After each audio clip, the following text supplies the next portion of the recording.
তিস্তা ও মহানন্দা সহ উত্তরাঞ্চলের বেশিরভাগ নদ নদীর পানি বাড়ছে। বন্যা পূর্বাভাস ও সতর্কীকরণ কেন্দ্র জানিয়েছে, পানি বাড়ার কারণে নীলফামারী, লালমনিরহাট, কুড়িগ্রাম ও রংপুরের নিচু এলাকা প্লাবিত হওয়ার শঙ্কা রয়েছে। এদিকে গত এক সপ্তাহ ধরে পদ্মার পানি বাড়লেও তা এখন কমতে শুরু করেছে। তবে গোদাগাড়ির চর এলাকায় দেখা দিয়েছে ভাঙন। সহকর্মীদের তথ্য ও ছবিতে প্রতিবেদন। চাঁপাইনবাবগঞ্জে মহানন্দা নদীর পানি বেড়েছে। এরই মধ্যে জেলার সদর ও শিবগঞ্জ উপজেলার কয়েকটি ইউনিয়নের নিম্নাঞ্চল প্লাবিত হয়েছে।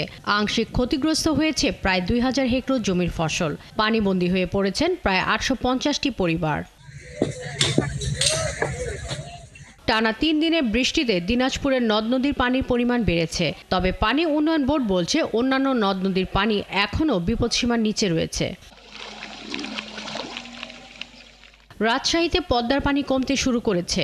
শনিবার বেলা 12টায় মহানগরীর বড়কুটি পয়েন্টে পানির উচ্চতা ছিল 16.72 মিটার, যা বিপদসীমার 1.33 মিটার নিচে। পানি উন্নয়ন বোর্ডের হিসেবে গত এক সপ্তাহ ধরে পদ্মার পানি বাড়লেও গত বৃহস্পতিবার সকাল থেকে পানি কমতে শুরু করেছে।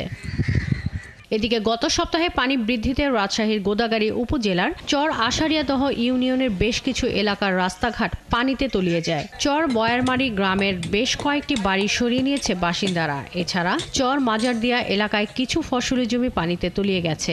ভাঙন দেখা দিয়েছে রাজশাহীর বাঘা উপজেলার চক নারায়ণপুর এলাকায়। শাকিলা শম্পা, ৭১।